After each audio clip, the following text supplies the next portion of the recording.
pemateri, Bapak Javi Suwardi yang saat ini menjabat sebagai Direktur Utama Pertamina International EP, gitu ya. Beliau adalah alumni Teknik Kimia ITB angkatan 96 gitu ya. Dan pengalamannya sangat banyak gitu ya. Beliau menempuh pendidikan S1 di TK ITB dan S2 S3 di Amerika gitu ya, di Texas A&M University. Dengan segala pengalamannya, setelah kembali ke Indonesia, jabatan terakhirnya saat ini sebagai Direktur Utama di Pertamina International EP gitu ya. Manfaatkan sebaik-baiknya untuk bertanya masalah kondisi terbaru saat ini dan juga insight-insight masalah keprofesian ya. Oke, tanpa panjang lebar mungkin kami berikan kesempatan pada Pak Javi untuk memberikan. Selamat sore, yang saya hormati dosen Pak dan tentunya adik-adik sekalian. Selamat sore, assalamualaikum warahmatullahi wabarakatuh. Pertama-tama marilah kita panjatkan puji dan syukur kepada Allah SWT karena pada sore hari ini kita semua bisa berkumpul ya, yang mudah-mudahan dalam keadaan sehat walafiat. Ini izin Pak dosen, ya saya belajar dari Bapak nih, saya memberikan yang berbagi ke adik-adik Pak. Ya. Jadi ini ya, saya sudah cerita pengalaman saya semuanya. Sekarang kita masuk ke inti rankingnya 141 ya di Fortune 500. Luar biasa. Jadi dari top 500 perusahaan yang di track oleh majalah ini, Pertamina itu nomor segitu. Ini luar biasa ya. Dan pendapatan Pertamina itu 85 billion. Jadi kali-kali kalau mereka tahu di triliunnya, kali-kali berapa sekarang? 15.500 ya. Sebesar itulah pendapatannya. Kebayang ya, berapa banyak pekerja, berapa banyak turunannya, multiplier effect dan lain-lain. Nah di Pertamina itu ada 6 subholding. Agen besarnya dibagi menjadi 6 subholding. Siapa tahu nih teman-teman nanti sebagai teknik kimia bisa bekerja atau menjadi KP atau internship atau apapun itu di sini ya. Ada yang di PAE nih, itu upstream. Upstream ini yang mengekspor dan memproduksi minyak dan gas upstream. Kemudian ada refinery and chemical, petrochemical. Nah ini juga biasanya banyak di orang kimia. Refinery itu kilang ya, kilang. Dan petrochemical sudah tahu bahwa petrochemical juga banyak anak dari kimianya. Kemudian ada commercial and trading. Ini kayak pom bensin dan mobil tanker yang mobil truk yang sering kita lihat itu dari Matra Niaga, tapi sebenarnya mereka menjalankan misi yang luar biasa, yaitu juga pernah dengar BBM satu harga nggak? Jadi bahan bakar itu oleh arahan dari Pak Presiden waktu itu, Pak Jokowi, bahwa beli bensin di Jakarta sama di Papua harganya harus sama. Ya, karena waktu itu harganya tidak sama. Sehingga kalau kita orang lagi rakyat yang ada di Papua itu sangat kemahalan membeli bahan bakar. Nah, ini yang menjalankan adalah jadi bahwa pernah ada yang lihat ya membawa bahan bakar ke pegunungan di Papua? Kita pernah lihat? Itu mobil nggak bisa masuk, itu nggak ada aspal, kalau hujan dikit itu tanahnya sudah kayak bubur, kadang-kadang harus diangkut dengan kapal itu jangan bayangkan kapal besar ya, kapal dari kayu itu. Jadi luar biasa perjuangannya dari teman-teman CNT ini membawa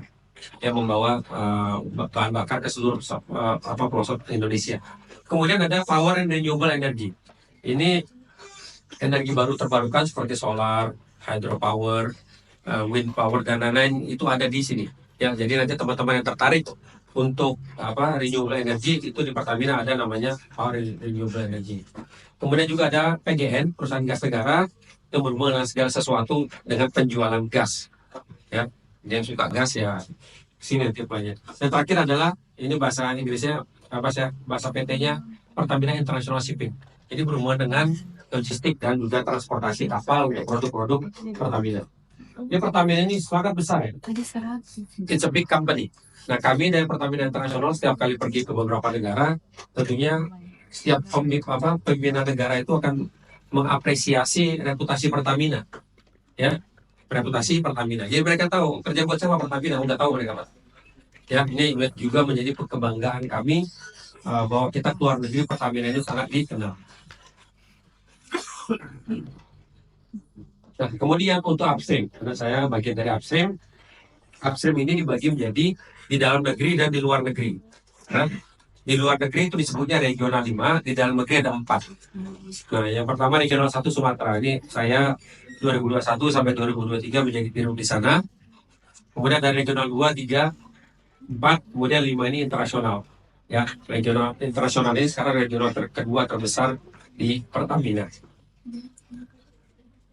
Nah, sebelum saya tunjukkan apa sih Pertamina Internasional, kita harus tahu dulu kenapa Pertamina Internasional itu ada. Ya, mungkin orang nanya kenapa sih harus jauh-jauh ke luar negeri gitu. Ya, dan apalagi tempat-tempatnya bukan tempat turis lagi ya, tempatnya memang untuk mencari minyak dan gas. Jadi kalau kita lihat di sini, ini ilustrasi ya, kita bisa ilustrasi.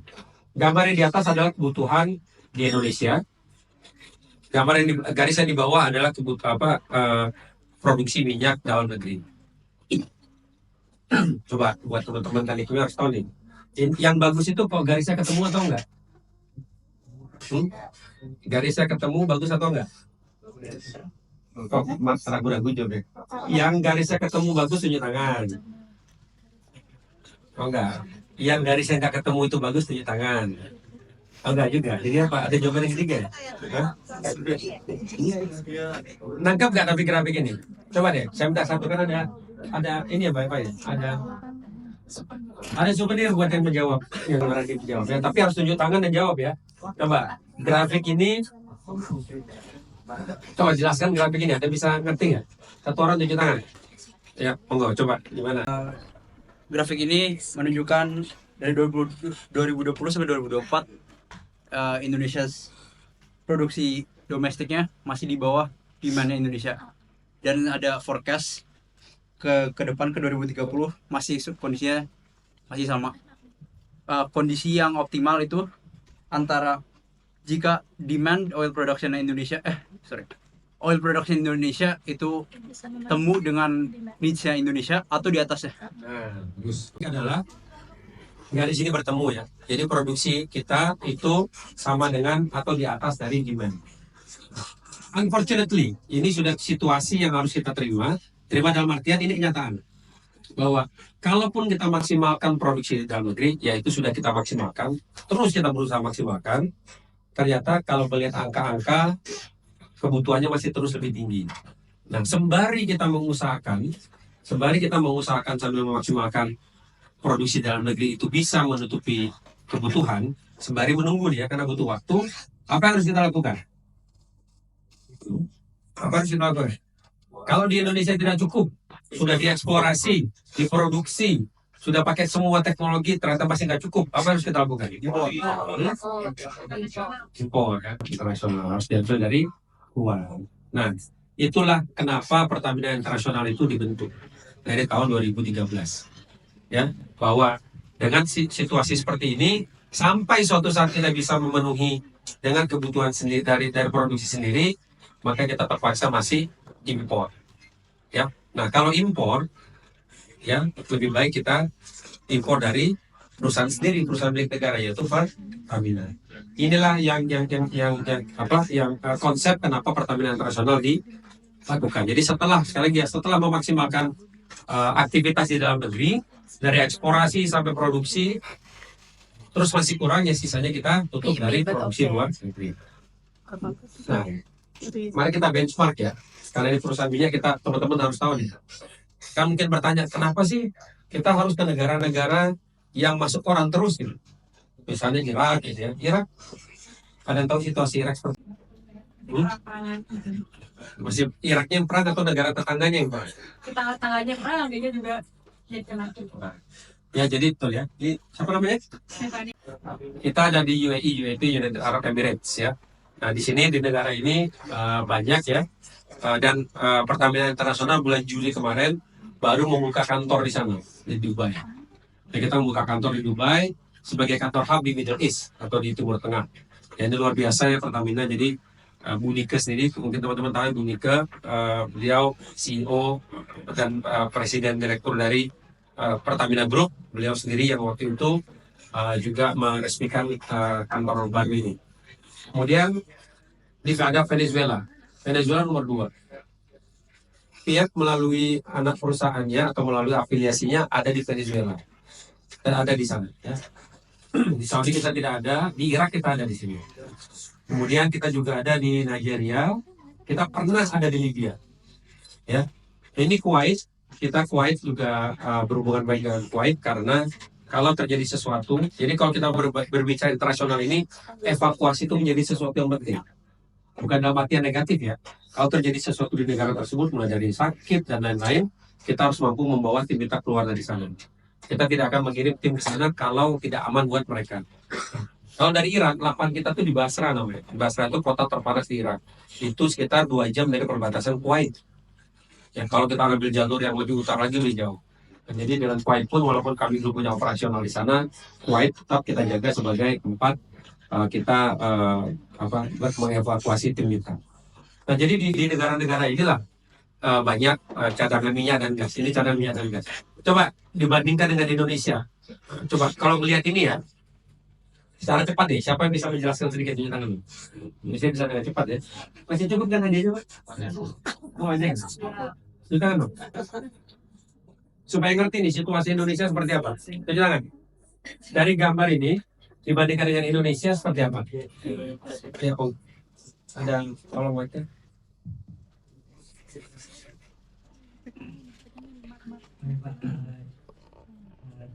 Dari memang itu bahwa melihat dari Indonesia punya demand tinggi terhadap migas, tapi resource yang kita masih terbatas gitu. Mengapa kita perlu ekspansi, eksplorasi dan produksi hingga ke tanah Afrika dan Arab. Nah, bagus ya. Kita udah dimengerti. Terima kasih ya. Lanjut. Mau tangan lagi dong. Ya, jadi dilihat di sini ya. Kita tentu sekali lagi memaksimalkan eksplorasi dan produksi di dalam Indonesia. Tapi kalau dilihat angkanya, tadi sudah di grafik sebelumnya kan dibilang tadi tidak cukup ya. Dilihat dari cadangannya pun juga belum cukup. Ya. Jadi kalaupun ini meningkat, negara-negara sudah sangat jauh. Jadi ada tempat lain untuk memastikan bahwa energi di Indonesia demand-nya bisa tercukupi dengan supply dari luar negeri. Ya. Nah, sekarang kita benchmark. Kan kita ini bekerja internasional itu benar-benar bersaing. Bersaing dengan siapa? Ya dengan orang-orang internasional. Dan banyak pemain internasional yang menjadi kompetitor sekaligus partner kita. Yang kita kompetitor ketika ingin mendapatkan barang bagus, tetapi begitu sudah dapat kita partner. Ya. Jadi tidak ada itu lawan ya kalau dalam hal oil and gas karena resikonya terlalu besar. Ya, jadi teman-teman yang dari sekarang ya coba cari jalan untuk build relationship ya dengan berbagai macam orang karena nanti begitu sudah berbisnis internasional ya teman-teman berhadapan dengan banyak orang yang akan menentukan nasib dari perusahaan kita ya. Nah dalam hal ini coba dilihat semua perusahaan ini mempunyai operasional di banyak negara termasuk Petronas ada di 24, di PTTP ada 12 ya. Dan tidak hanya mereka banyak di berbagai negara, dari produksinya itu di atas ini 38% ya, yang lainnya itu di atas 40%. Produksinya itu dari luar negeri. Bandingkan dengan Pertamina. Pertamina itu sekarang ada di 11 negara dan baru 22 produksinya dari luar negeri. Sedangkan orang lain di atas 40%. Bahkan banyak yang angkanya tinggi-tinggi persentasenya. Ya jadi sebenarnya apa? Oh berarti opportunity di luar negeri itu ada. Kalau kita kekurangan, kalau ya kebetulan sekarang lagi kekurangan. Kalau kekurangan, tentu ini opportunity yang bisa kita lakukan. Tetapi jangan salah ya, tim Pertamina dan bahkan bekerja sama dengan perusahaan-perusahaan migas lainnya tetap memaksimalkan effortnya untuk berinvestasi di dalam negeri, bereksplorasi, berproduksi semaksimal mungkin agar produksi dalam negeri bisa memenuhi demand. Tapi per hari ini masih belum. Ya. Jadi tadi udah jelas ya, kita ada gap antara supply dan demand. Ya, kemudian minyak dan gas itu banyak di negara lain. Dan kita kalau di benchmark sebagai perusahaan masih kurang agresif dibandingkan perusahaan lain. Nah, ini baru kita bicara mengenai PIEP ya. PIEP ini ada di 11 negara. Ya, kita itu ada di Malaysia, yang ada pimpinannya adalah Bu Eva ya. Ini country manager sebelumnya beliau country manager wanita pertama di Malaysia, di internasional. Pertama dulu. Dan itu orang TK, nanti saya dibilang karena TK dan enggak. Memang karena beliau sangat bagus ya, sangat bagus. Perhitungan komersialnya sangat kuat ya. Komersial sangat kuat sehingga banyak negosiasi kita berhasil. Jadi ini bukan nepotisme ya, ini memang bagus ya, memang karena TK masih bagus ya. Mudah-mudahan yang mendengar online kita bilang ini sangat terhargai. Ya jadi di sini kami di Algeria semenjak 2012, di Irak dari 2013, Malaysia 2014, dan Pertamina sejak 2017 itu membeli saham perusahaan di sekitar 70% perusahaan terbuka yang berbasis di Prancis, di Paris ya basisnya. Namanya Marol & Prom, itu bisa dilihat ya, Marol & Prom. Nah, di sana ada perwakilan Pertamina, saya termasuk salah satu perwakilan Pertamina yang di perusahaan ini, ya, yang ikut memastikan bahwa perusahaan ini bisa berkontribusi terhadap keuangan dan juga produksi dari Pertamina. Jadi kalau kita dijumlahkan, kita ada 11 negara, ada di 4 benua, ada 2 di Amerika Selatan. Ya, tadinya 12 cuma kita baru keluar dari Namibia karena eksplorasi kita tidak berhasil di sana. Ada Venezuela dan Kolombia, dan Nigeria, Gabon, Angola, ada Tanzania, Algeria, ada di Prancis dan ada di Italia, serta ada di Irak dan Malaysia. Kita memproduksi ada minyak dan juga ada gas.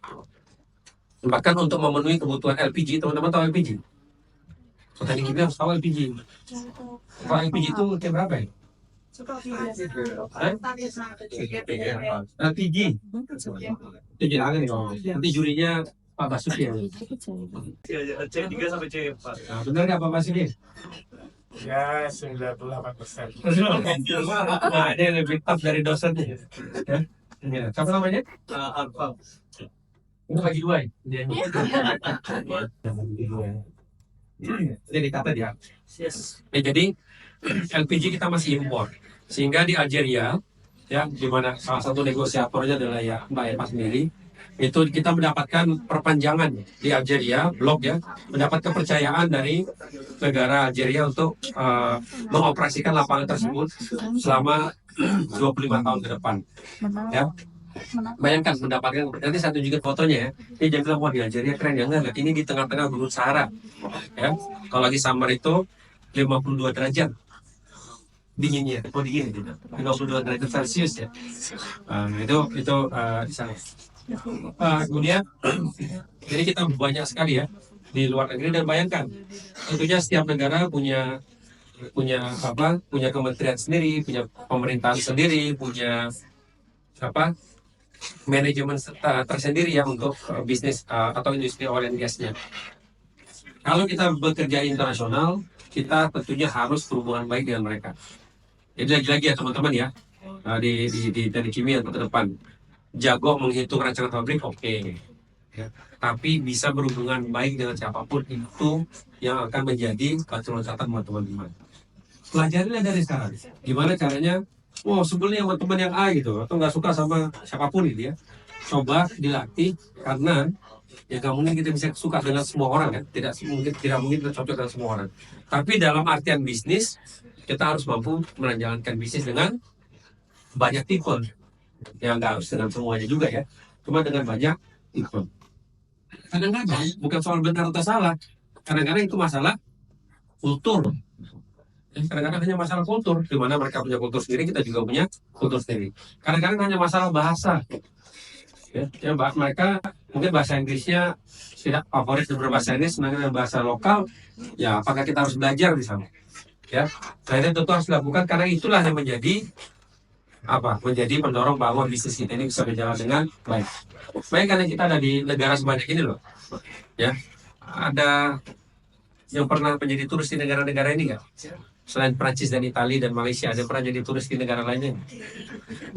Ada yang berminat ya menjadi turis di negara-negara ini? Jadi memang negara-negara ini, dan bayangkan ya, orang-orang Pertamina ada di beberapa negara ini. Ya, ada di Malaysia, misalnya Pertamina ada di Malaysia, ada juga tim kita di Irak, ya.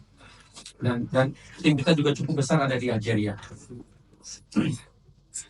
Nah, jadi lihat kembali ke gap tadi, bagaimana cara menutup gapnya. Pertama adalah yang di kanan atas, maksimalkan produksi dalam negeri. Yang kedua adalah manfaatkan yang di bawah, manfaatkan dari international operation. Ya, begitulah cara kita untuk sekarang. Ya, untuk sekarang sampai garis yang bawah ini bisa memenuhi demand atau demand-nya yang turun, ya kita masih membutuhkan strategi dari luar.